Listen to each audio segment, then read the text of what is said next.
if you do have questions later on, you can always ask it. Okay, so we're going to go ahead and roll here with YouTube. It'll just be a minute.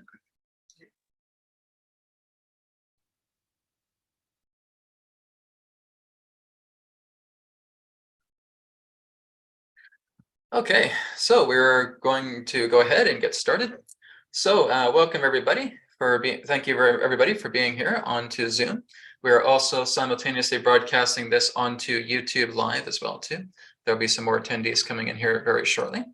So I want to welcome again my very special guest for New Earth TV interviews today. We have Julia Cannon, and of course Julia, the daughter of the late Dolores Cannon, who has just spent so much time, a busy time, helping people to learn QHHT, that's quantum healing hypnosis technique as well too, and looking more into past life regression, other lifetimes as well too. So we are going to be discussing that today.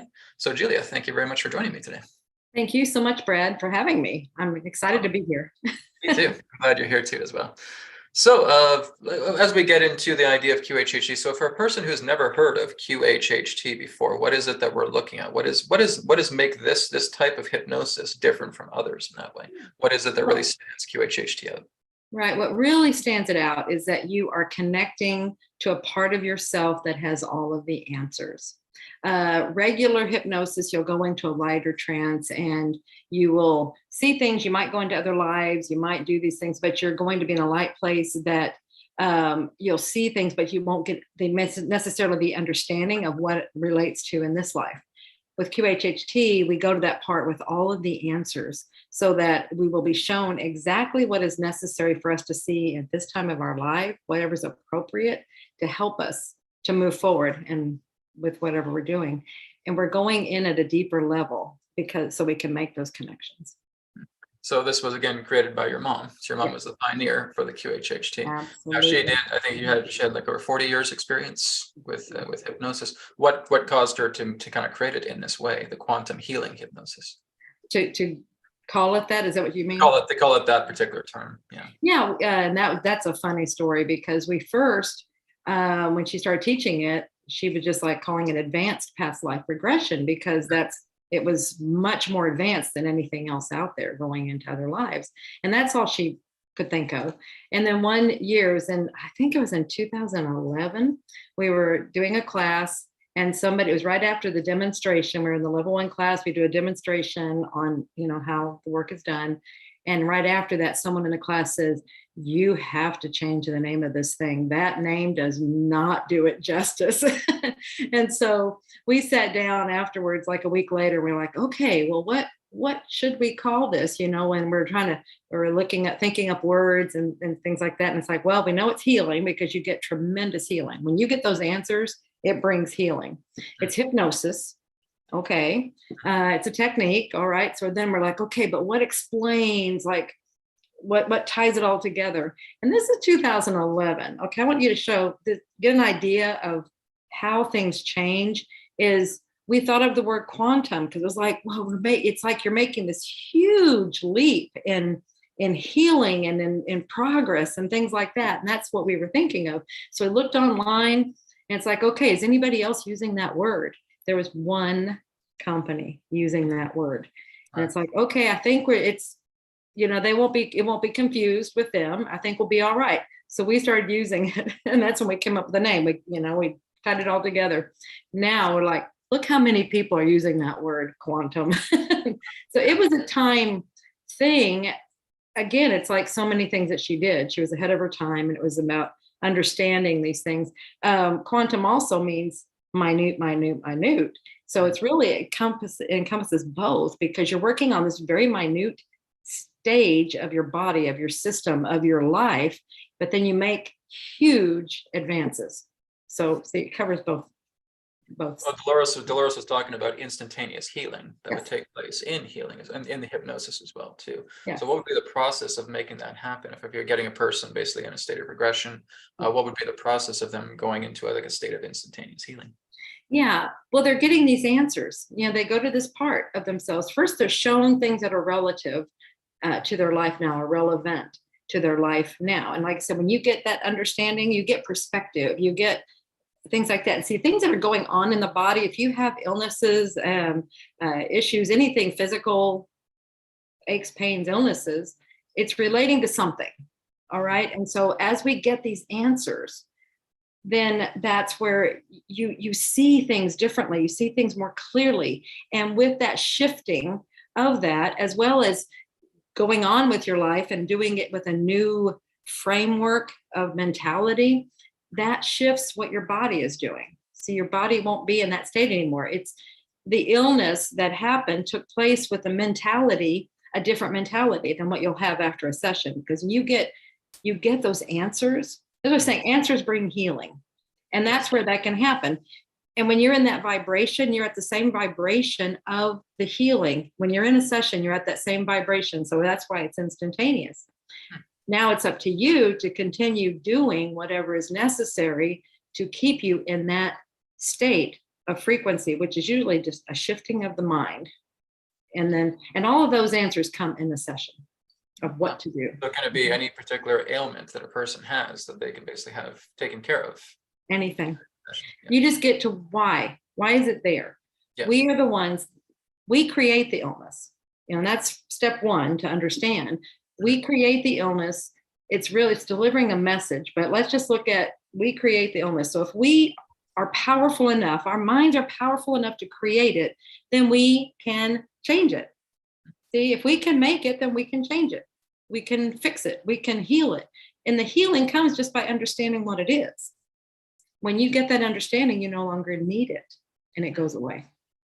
It's really simple. It's just that, medicine and what we've known and grown up with is that, these things are, to have a healing. Oh my gosh, things can't be cured. They can't be healed.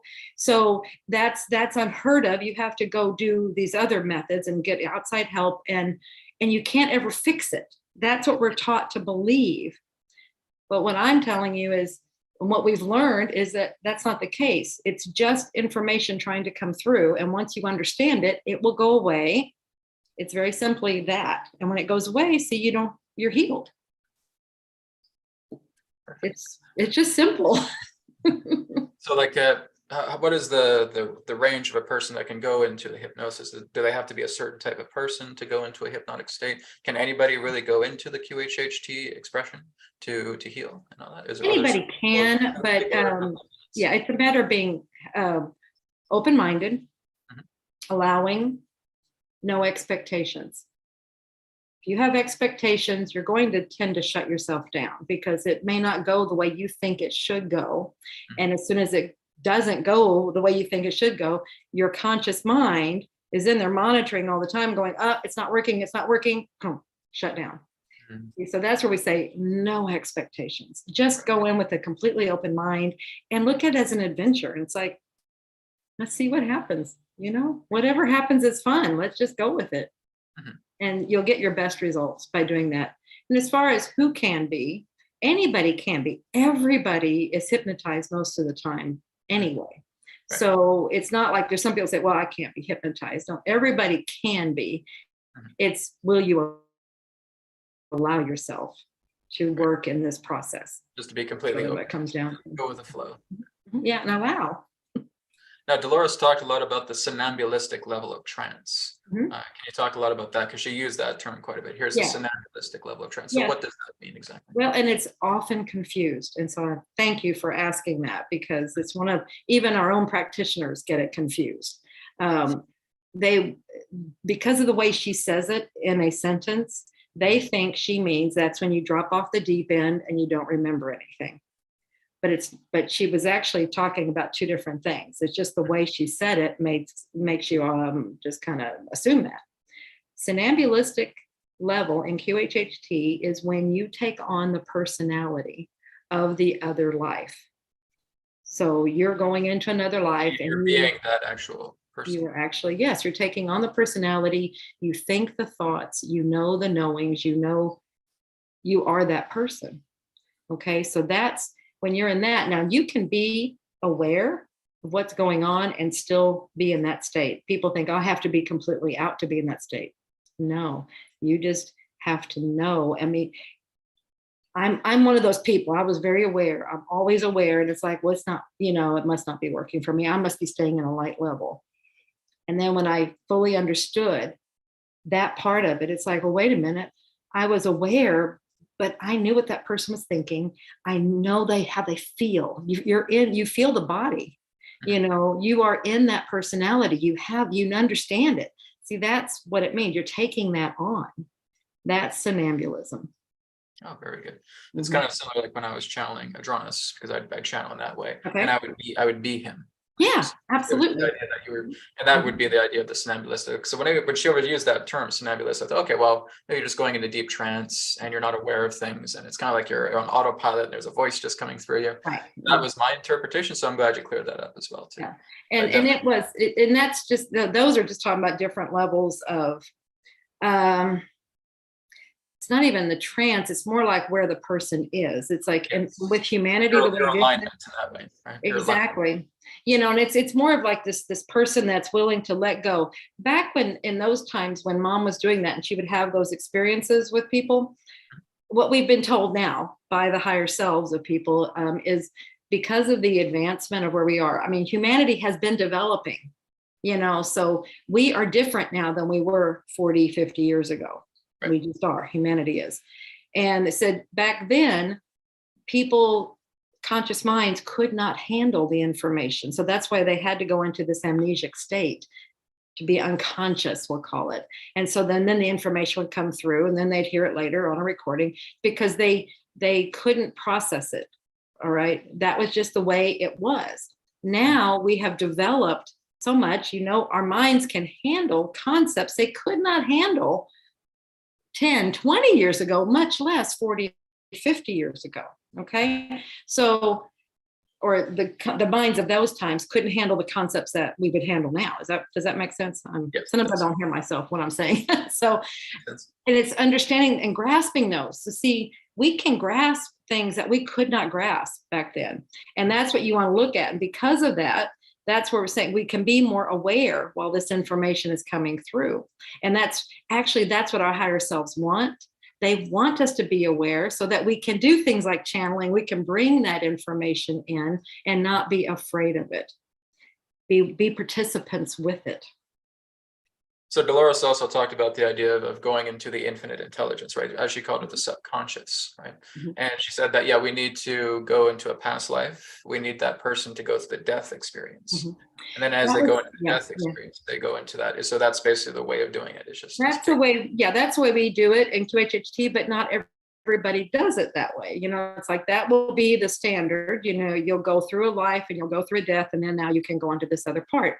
It's mainly to get the right amount of time that the person is in trance, because that time factor is getting them deeper, deeper, deeper, and where you want them at this certain level of trance.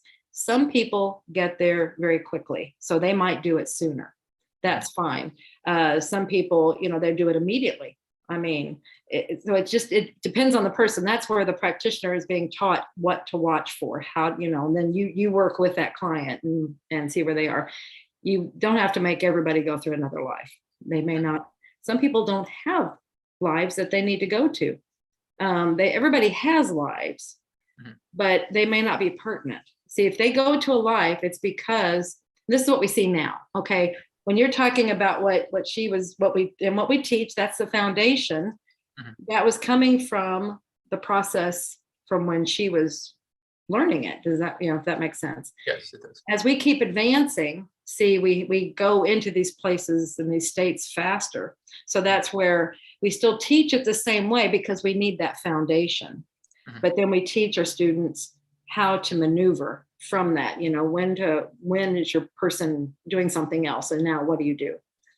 So kind of when they're at a certain relaxed deep state, you could basically say, okay, let's go into the higher self, or let's go right into the oversoul. Let's go into the light. Yeah. There's a process for it, but yes, you just ask for it to come in. I mean, it's always right there. So it's just a matter of, may we speak to it, please? That's the idea, is getting at that grand intelligence there. And it's like the answer to every single question that you have. Absolutely. And that's really the difference of QHHT and other hypnosis methods, is that connection to that higher self. Yeah, because I notice other methods don't go as deep. Right. They usually help you out with like quitting smoking or, or helping to look at certain things in this lifetime as well too. But they would always try not to touch a lot like what Dolores was trying to touch. Yeah, they used to say, yeah, don't go to those deep levels. Strange things happen in those deep levels. Yeah, mom used to say, well, if you've read my books, strange things happen there. But that's where the answers are. You want to get there. It's perfectly okay. It's perfectly safe. And of course, Dolores has written so many books. Of course, I've read like the Convoluted Universe series as well too. So I think Convoluted Universe 5, was that her last book? That's the last one so far. Last one so far. Okay, so there's more coming. Very possibly. There's more material. So it's just a matter of, that's the last Convoluted Universe book. Okay, and then there's some others coming out. So it's a matter of putting together. She had material, and so it's putting them together. And she was a master. She was a master in her hypnosis and what she could do there, and she was a master writer. She, when you try to duplicate what she did, it's not easy. It takes a long time. I don't know how she was doing that. How about you? How are things going with you? Are you writing any new books yourself? Or? I have ideas. And mine has been, I wrote the one book, and then now I've created a course on it. And I've been getting ideas. I have a lot of people telling me, I've been having a lot of people telling me I have more books in me. And it's like, okay, when I get the ideas, then I'll know better what to do. I am starting to get ideas. So maybe in the next, the last one, I dragged my feet for 7 years. So hopefully I won't take that long. So when Dolores was doing this work, were you looking to kind of follow in her footsteps? Did you have kind of your own path at first, and you kind of moved into it later? Oh, I had my own path, and then the universe said, you're supposed to be over there. And I'm like, no, I was quite content, really, over in my own path. Or I thought I was. Looking back, I could see, no, I was burned out. I was tired. I was done. And it was like, no, you're supposed to be over here now. And I kicked and screamed and resisted. And it pushed me. And, I wasn't listening. And that's why I like to tell people, if you're getting nudges, if you're getting messages from the universe to shift, do it. Because if you wait for the universe to do it, it's not pretty. It is not pretty at all. And mine was not pretty. But I wasn't listening, and I just resisted, but I really needed to be over here doing this work. And I guess it was at a point, it was like, you can't play around anymore. It's kind of like with the book. It was like, you have to get this done. And it was that way too. You have to get over here. So we're going to make you go over there. And when I say they, and that's that higher self, and which is ourselves. That's that larger part of ourselves that knows why we're here. So that's my ultimate guidance team. And it's like, I had a certain amount of time I could have experiences and play and whatever else I was doing. But then I guess there was a point that I had to shift and get over here. And so it happened. I'm over here.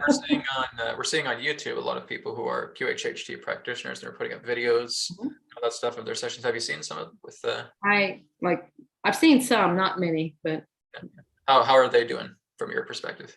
I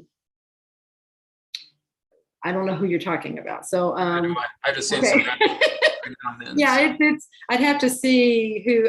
Some of them. Yeah, I'm not a big fan of people putting up their sessions on YouTube. I'd rather them just give synopsis. I'm just being real here. I'd rather them give synopsis and then just like, this is what happened. This is really cool information we found out, or something like that.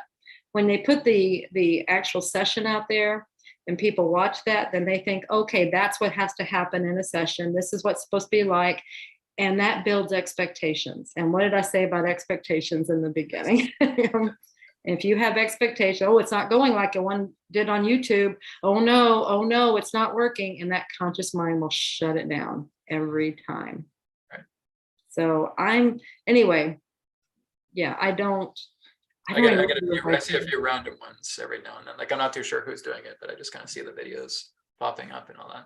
But I would kind of tune into the person. I said, well, it doesn't look like some of this stuff is genuine. Right. Some of them sometimes just go off in their egos and they say, okay, well, yeah, water came from the Pleiades. What are you talking about? It's different things like this. And like, you make a very good point there that, that their ego is, some of it's coming from their ego. You always have to be aware, that person there is a filter. Their conscious mind is a filter, that this information is coming through. And so you have to know, and this is out to the practitioners as well. This is a piece of big teaching I'm giving right now, is what are their beliefs? What is their belief system? Because that's going to shade that information that's coming in. It's going to affect it in some way. And so you have to be aware of that. So you have to be able to ask better questions, deeper questions, to get down to the truth, to get around this filter process. So it's kind of like an orientation that the practitioners would do with their clients beforehand for a while. Oh, yeah.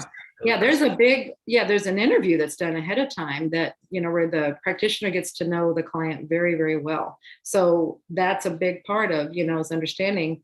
You will understand their belief systems through that as well. You don't just ask, but you'll get a good idea of what they're into, and what they believe and what they think about different things. You want to know that.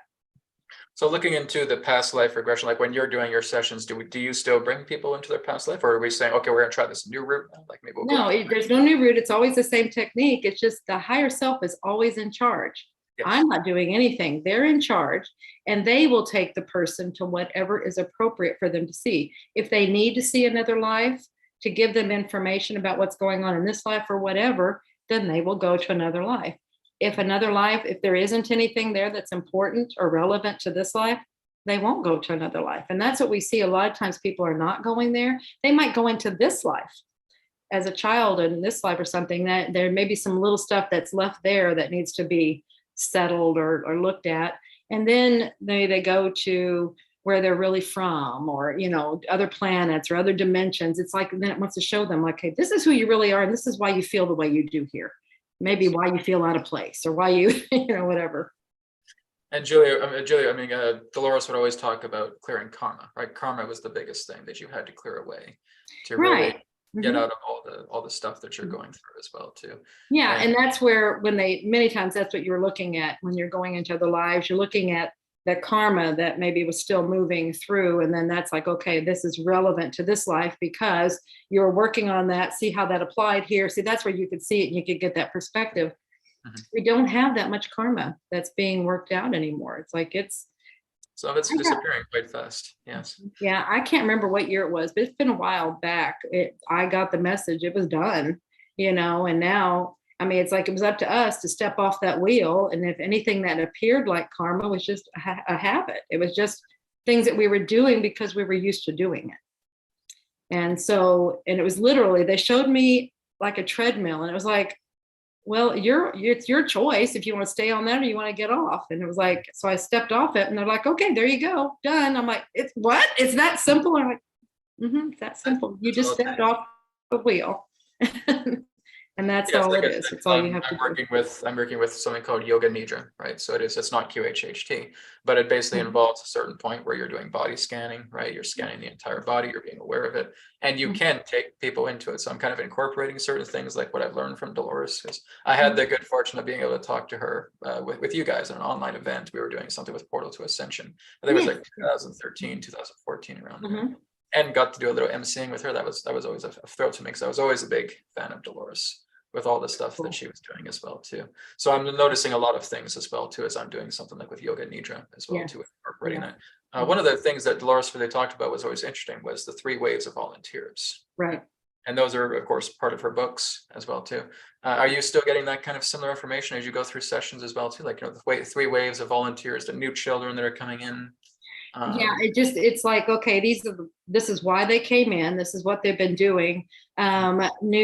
New I don't know if there's any new waves. Some people want to call them new waves. I don't know. I called one a second phase of a third wave, because there's kind of like hybrids coming in right now. It's just more that are coming in to keep doing the process. It's like now it's just like, and that makes sense. It's like another phase to that. It's not necessarily new. They all could have been phases, the other one. It was just, she was just noticing these waves. It's like different characteristics, different things like that. And I was like, this group has this kind of thing going on. They were the ones, like the first group was, the ones paving the way, and they're beating down the bushes and trying to make the trails, and having a really hard time drudging through this quicksand here. And then, but they were making way, then clearing the paths for that second group that came in that may not have had the diligence to be able to do that. They needed it already cleared so they could come in and do what they needed to do. And then they were clearing the way, or creating the atmosphere. I'm not gonna say they're clearing the way, they were creating the atmosphere then for this third group that came in that already had everything, all the energy in place and everything to show us then what to do. And meanwhile, during that whole time, our DNA is changing, we're all upgrading, all these things are happening. And so it's all part of that, it's really cool process. and that happened to help us all and help each other. And so I just keep seeing more new people, but I don't know that, like you said, it's not a whole new group. It's just more coming in to do their jobs. I agree. Yes. And it's like I said, this is kind of like, I call it a second phase or third wave. I like that. There is a time where I have called it the fourth wave, but I'd say it's third. And the reason I say that is because when I've been talking to a lot of people, I'm just feeling this kind of newer energy. There's like the new children, but there's something even more newer that's coming together. And it feels like like I said, it feels like hybrid connections, like hybrid ETs coming in. And it's almost like when I look at some people as well too, they have that distinction to them. It's like, I can get the celestial connection to you. It was fun. It got to where, and you're probably doing this too. You can kind of, especially the second wave. The second wave has a frequency all its own, and I can peg a second wave just like that. It's like where at first it was all new, and then it was like, that I picked up on them, but I'm become more sensitive too. So it's like I can pick up on fairies. I can pick up on you get some of these energy patterns. Absolutely. So very cool. So for all attendees here, if you guys do have a question for Julia, you can feel free to put that into the webinar chat. We're going to be taking questions here very shortly. One of the other questions I had was about, of course, the new Earth. Now, a lot of people ask Dolores about this and say, okay, was it in another dimension? Are we talking about like some sort of etheric Earth? Dolores would always say, no, it's like a splitting of worlds, and we're actually seeing another Earth. And when I was doing channeling with Adronis, he would say the exact same. He would refer to it as the split of worlds. And he says that this was something that was actually becoming much more prominent in 2016. We were starting to see a lot more of that splitting in that sense of coming together. So for those in that sense who have constantly been asking about the new Earth that Dolores talked about, what can you share about the idea of that new Earth? Because it's a question that's coming up quite a bit. It is a question. And I was saying, when's it going to happen? Are we there yet? Or is it done? And now here's the thing. And this comes with that splitting part. Because it's been so many questions. That's like, but it's like we've been splitting, it's been happening. But they're like, but how can that be? Because all these things are happening, that couldn't be on the new Earth. Oh my goodness. I mean, the new Earth is supposed to be, yeah, exactly. And it's like, how can we be on that planet, on that whatever, and still have these things going on that we see? Okay. And that's where that they're not completely split yet. All right. As long as you can still see. What it is they are pulling. And what I was shown in a visual is that they go like this. Now, I don't know yet what the significance is of this. But it was something about this will get wider and wider and wider, this chasm.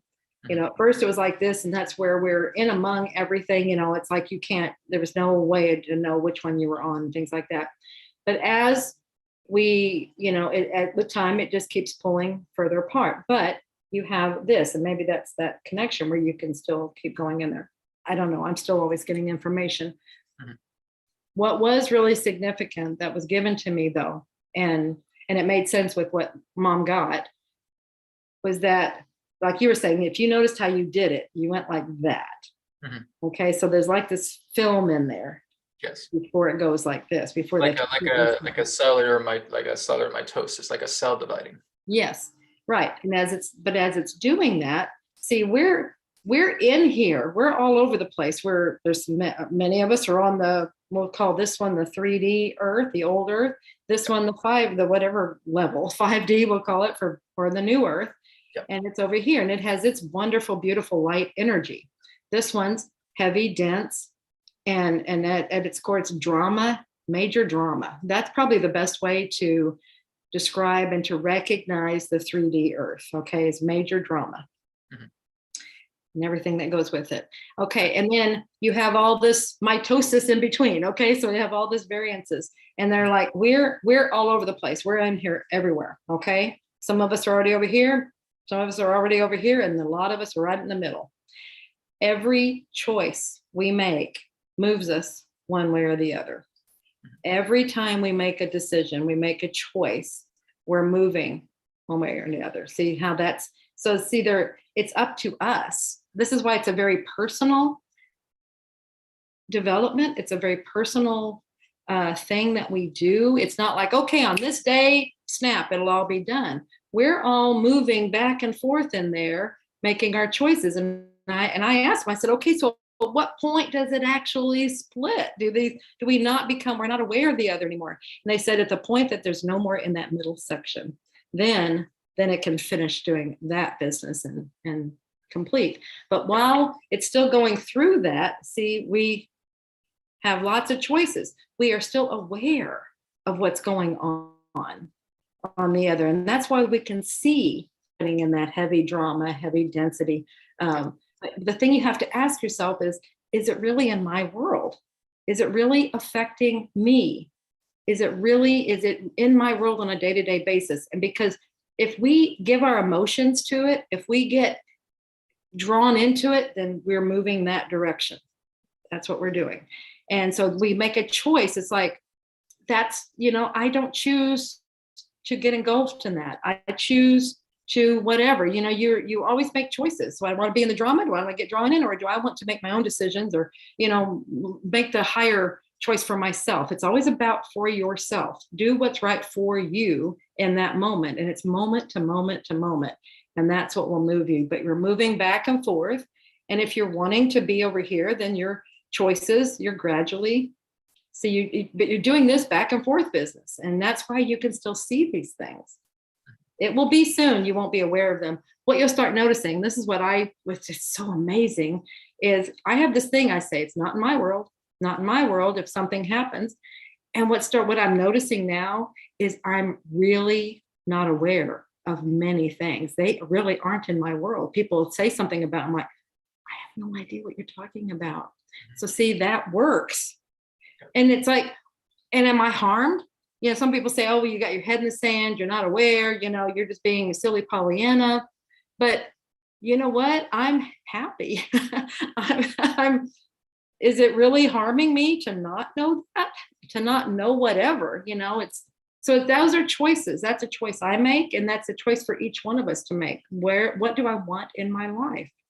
Exactly. I've kind of liked it as a tunnel, right? You're just going through the tunnel and you're seeing all this debris coming through. You just keep walking ahead, right? So you see all these screens coming up and say, oh, there's this political stuff and there's this war happening. Let's just let it go. Just let it go. It's just digestion. Everything is just being digested. Keep moving forward. The more that you keep moving forward, you're going to be exactly where you need to be. Right? Absolutely. And that's a great way. I love that analogy. In fact, I had a deja vu there. We didn't talk about that before, did we?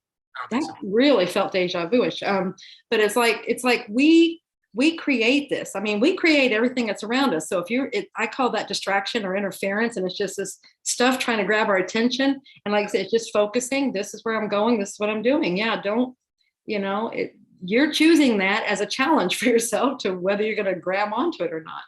Yeah. And there again, it's your choice. And even when I do get questions from politics and stuff, okay, so let's look at this, right? And I take a look at it. You know what, guys, you're going to be just fine. You're going to be just fine. And it's just an old narrative. Like I said, it's just you going through the time tunnel.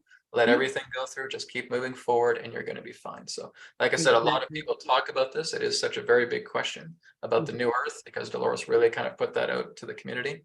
And so it's good that we got some good clarity on that as well too today. Now, again, looking into past lifetimes in that sense, we could also look into the idea of simultaneous lifetimes, that everything is simultaneous. So like you said, even in sessions, some people can even see like their extraterrestrial selves. Some people could even go into like their angelic kingdoms as well too. What do you think was one of the most profound sessions that you've had with a client? Was there anything that just really blew me away and said, wow, this is really incredible. What a wonderful session I had with this person. Yeah. Gosh, there's so many. but it's mainly, it's just them seeing it. It could be the simple things. Those are profound. It doesn't have to be these grandiose things that make it this fantastic session. What it is, it can be those little things, and they can go to the most humdrum life that we would think of, but it had the secret. It had a special key for them. That to me is profound. They get that little nugget of information that makes everything clear for them now. Oh, I get it. I understand. And that's the most beautiful feeling when you see that peace come over them. I get it. It all makes sense now. That's what we're having. It doesn't, whereas I think some people, oh, it was a great session because they went to, it's like, was it necessary? I don't know. Maybe they needed to know that. But what they needed, if they get what they need, and they always get what they need, but when they get that and they really understand it and they get it, that's profound. Wonderful. Excellent. All right, so why don't we go ahead and go to some questions here. So we got some questions coming into the chat. So Mary Reed here had a question here, said, I am 70 years old and started walking started waking up 4 to 5 years ago. Could I be considered in the first wave or even a part of all of this? Absolutely. 70, you probably are in that first wave. You're probably right on that. Yeah, you're pretty close to that, close to the baby boomers. Yeah, I believe she would be a baby boomer. Yeah, exactly. So very, very likely. But you don't have to. The thing is, we're all being affected. So whether we're in the waves or not, and some people are like, oh, I have to be a wave in order to be somebody that's doing something, and that's not the case. The waves came in to help everybody. Now, and it's like saying, oh, if you're a wave, you're a special person, and that's right. I really want us to get away from that.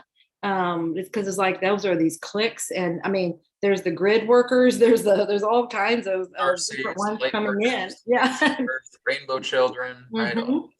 Exactly, doing their part. But it's to help everyone, and it's to help raise the vibration of everything. And so if you notice, then I have no idea if I'm a wave or not. I really don't care. The thing is, I'm noticing how I'm progressing. That could be because I am a wave, or it could be because of the waves, coming in, raising the vibration, and then now I'm evolving because the DNA changes. We all benefit. So it doesn't matter if you're a wave or not, you're going to go through this process. Excellent. Prem here has a question. Is it possible that during the transition from 3 to 5D to the new Earth with our own decision, our body gets sometimes tired energetically wise? Sometimes it's happening to me when I get more and more away from the old world, exactly like Julia just explained. Absolutely. In fact, that's one of your signals. Your body's trying to catch up. So you're raising frequencies, you're raising vibrations, and your body is just trying to catch up. So it might be tired because it's trying to run this race, whatever. It's raising frequencies, and it needs rest to do that. If you feel tired, allow yourself to get the rest. You might like naps. I love naps. I try to nap. I'm not a napper, but I do get a good night's sleep. So here's one. Thank you, Prem, for your question. This one is from George. Hi, Julia. How many of the first or second or third wave of volunteers will experience 5D life in the new Earth? If we have that information. How many? Yeah, I guess he's asking maybe like a percentage or something. If you've ever received that idea. No, and my thought is, I mean, they're here to raise the vibration, so they're showing everybody else how to do it. Again, it's choices. Yeah. So see, that's what I'm hearing. It's just choices. So maybe, whatever they choose, they might come in and go, I think I want to be part of the drama. I'm going to go over here. Not really likely, but yeah, we don't have specific percentage information. It's up to you what you choose to do. I do look at something then referred to like in ancient yoga, they refer to as the yugas, where basically have 4 yugas and they represent a procession. And that this represents the orbiting of our star around the greater star that represents Sirius A. And we basically go through these 4 yugas, what they call Kali Yuga, Dwapara Yuga, Treta Yuga, and Sat Yuga. And right now we're in Dwapara Yuga, where basically about 1/3 to about 45% of the population is now starting to move into a higher state of evolution. That's the closest percentage we have. I can't guarantee that they would move into a new Earth, but we're seeing awakening happening all the time now. So yeah, exactly. More than likely, if they're awakening and they're shifting, which is what you're saying, more than likely they are going to continue over, but it's not a given. Yeah, at any point, that's the free will. At any point you can choose, go down the rabbit hole of emotions and drama and all that stuff. So And George has a follow-up question. Any recommendations on how one can move into that new earth? choices. Choices.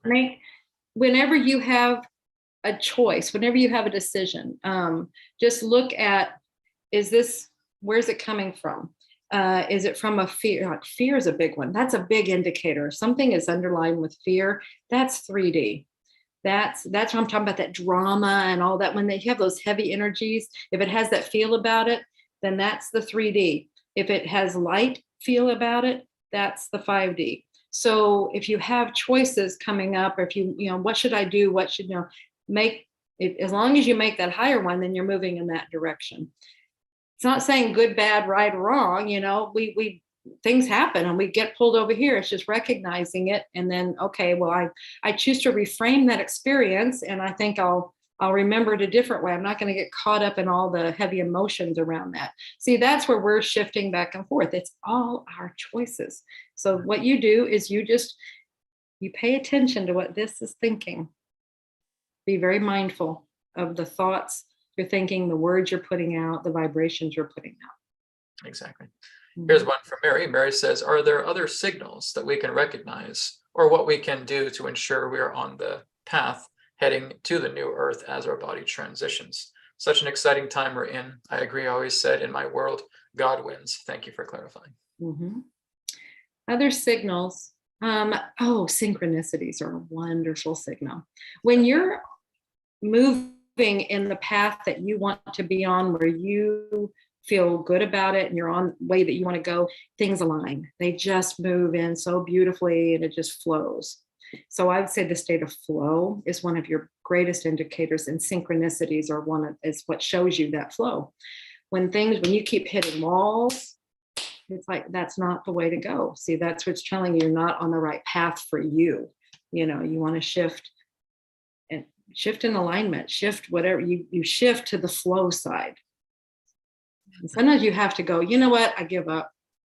I don't know what to do here. And that surrender is what allows you to now start flowing, because you're not resisting anymore. You're not going against the current. You're now flowing. So another one from George, is the moving to the new earth physical, or is it a vibrational change for us? Will we recognize that we have shifted? It's vibration, but remember, we are energetic beings. And so we are vibration. So our physical, it is physical, but it's, but it hits we're vibrationally changing our frequencies physically. Did that make sense? The words. Okay. So see, and one way to think about this, I know we look the same to each other. It's like, we're physical beings. Nothing's changing. But if we could go back in time, if we could present ourselves to someone in another time long ago, we would be light beings to them, because our vibrational rate is so much higher. It's a different frequency that we're on, and that's what we're doing. But to ourselves, we look very physical. To another time period, we do not. We are a different frequency. So as we do it, but see, we're all doing it collectively, and that's why we don't see it. You will notice it just because it's really noticeable as we start being in more alignment, and you will start noticing that you manifest. That's one of our things that's coming through very clearly, is as we keep shifting, we're manifesting on both, but as you keep shifting, you manifest these really positive things, because that's the flow you're in. That's the frequency you're in. Okay. You're gonna manifest no matter what. It's just, as you're going over here, you're manifesting the really positive things. Great. Excellent. This one is from anonymous attendee. Julia, what would you recommend beyond saying regularly, not in my world, as a regular practice in order to raise one's vibration? So rather than saying, oh, not in my world, is there another method? Yeah, that's what I do to just kind of remind myself. It's like, I don't have to attach myself to it. I don't have to pay attention to it. So that's why it's not in my world. That's just a reminder to myself. Great ways to raise your frequency is happy thoughts. I mean, it's like Peter Pan was, they were onto something. Think happy thoughts, right? But you can think thoughts that raise up, like light, happy. Blair Styra, I'm not sure if you're aware of him, if you're familiar with him, but he had something he would always say is, you might say, I am God. That right there just goes, you're raising frequencies when All you the think time. things. Absolutely. So you want to, or up, up, up, just anything that's a raising feeling.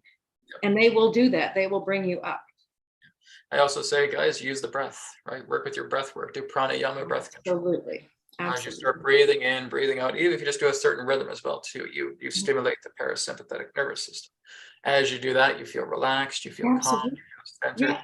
There's a breathing practice that I use quite commonly called heart rate variability, right? So we breathe into the nose for 4 seconds, we breathe out for 6 seconds, and you're feeling high. You feel really, really great. Your body feels relaxed, you feel calm, and not even having to say a thought. You're just basically thoughtless. You're just in that state, and you're just feeling calm and relaxed. And like I said, just be awareness, right? So like I'm moving a lot more into the non-dual, right? So I teach people a lot more about just be aware, right? What are you aware of right now? Am I aware? Am I the body? Am I the mind? No, I'm not.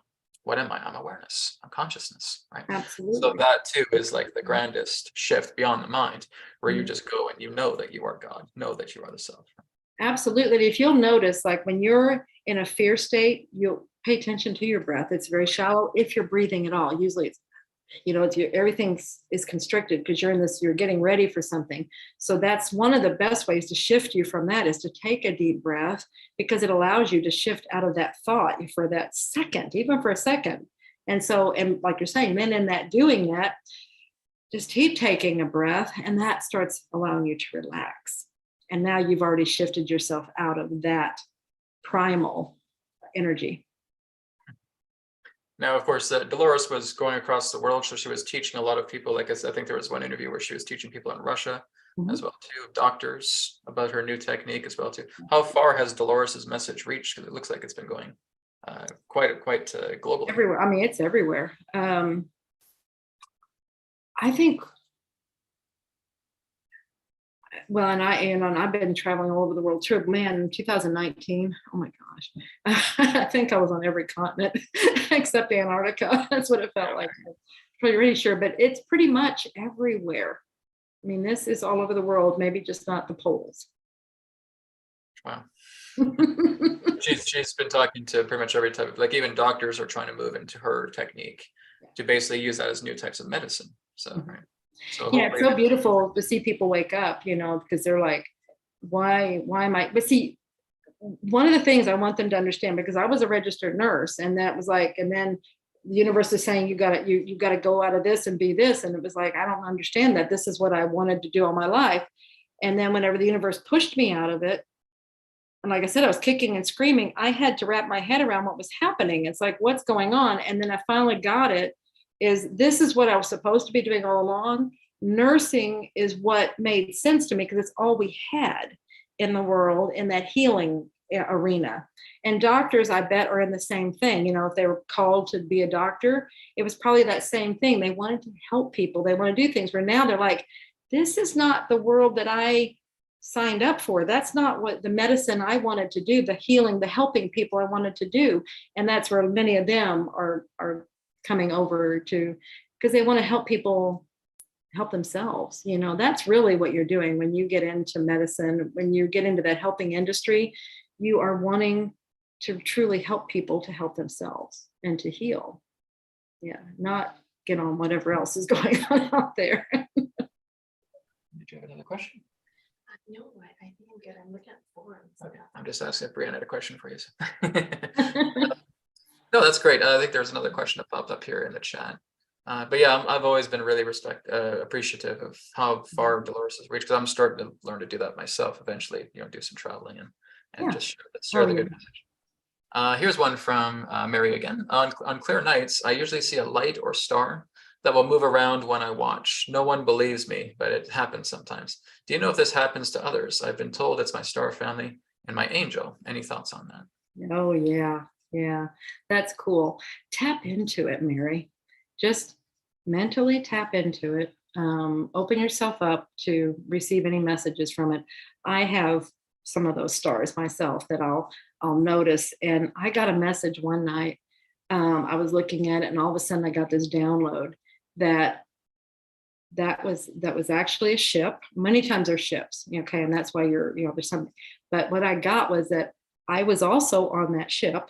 Another part of me is on that ship, and it was really got my brain going, oh my gosh, is I was on that ship now watching me.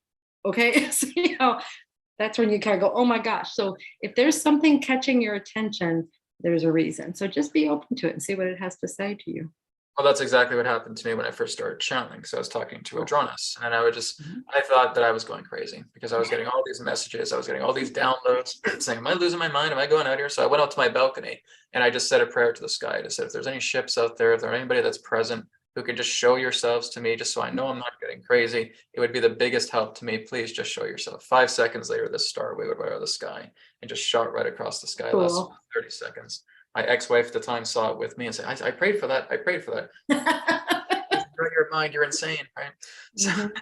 but yes, that's exactly what happened. It happened to me. Happened actually on a couple of occasions as well too, right? You just go out into the stars, up to the sky, and you just talk to the sky and say, hey, if there's anybody, maybe my star family is there. Yes. That's the interesting thing as well too, because it's just you looking back at yourself. Yes. At the Yes. same time. Remember, we're multidimensional beings. We are having, like you were starting to say it a while ago about these other lives. And the thing is that, I don't call them past lives anymore because I understand it more. It's simultaneous. We have all these lives going on simultaneously.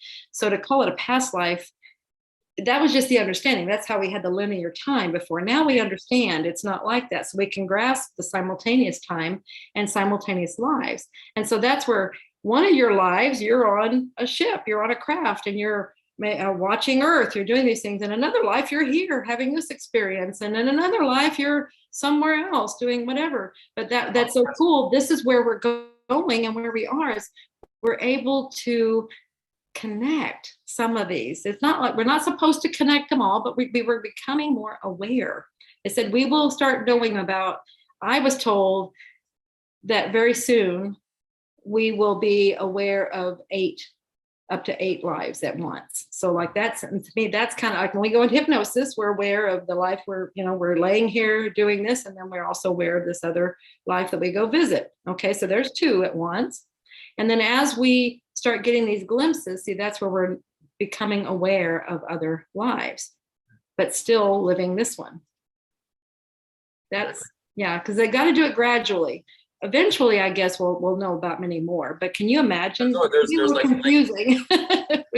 there's always linked lives pertaining to a trauma that you have. So if there's something in regards to somebody getting hurt, somebody being abused in that way, there's a lifetime that's linked to that, right? And you connect to that lifetime, you see what that's about. And we can resolve that as well too. So that's what I've noticed too, like when I've been doing Akashic record readings for people as well too.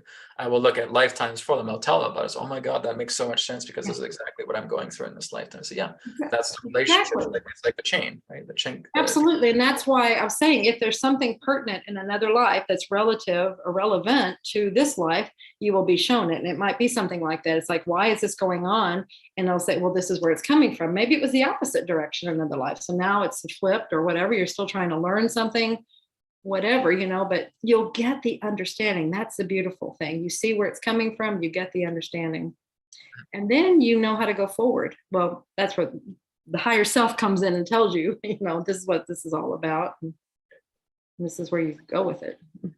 So here's one here from Brianna Mason. She says, not necessarily related to the new earth. My cat was recently diagnosed with cancer. Being a level 1 practitioner, I became curious about how or if it could be possible to provide some sort of hypnosis healing to animals. Do you have any recommendations on this? Absolutely. There's two things to this, and I want to say. First of all, you can absolutely work with animals. Through hypnosis, you work with a person, like someone would maybe take you, Brianna, into a state, into a hypnosis, and then we do what we call a surrogate session with the animal. And so that's where the higher self comes in, and it gives you information about what's going on with the animal. And this is what, and then healing can happen there too. Another thing you need to know, Brianna, is, and everybody, this is the beautiful thing about animals. Animals reflect what's going on in the home. So if there's a diagnosis of cancer, then there is something going on in the home that the animal is reflecting. So, and that's where we go into what cancer represents and things like, oh gosh, I'm so sorry. I am so sorry.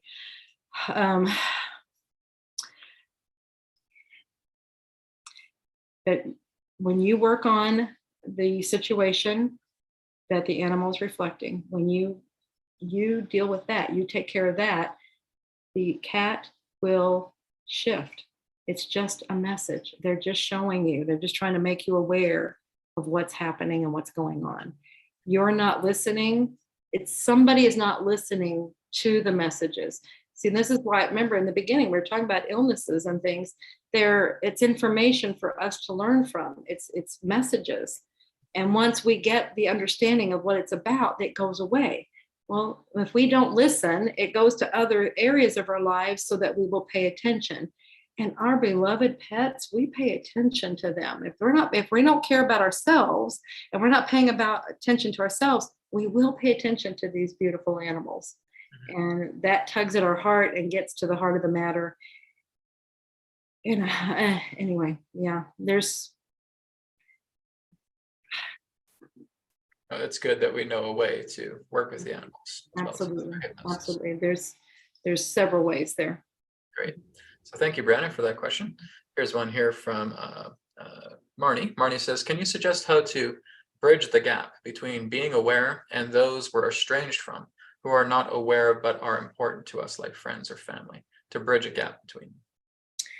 Yeah, really what happens there, see, this is where we want to, and it's kind of understandable. We want to take everybody with us and come on, you got to, you need to be where I am.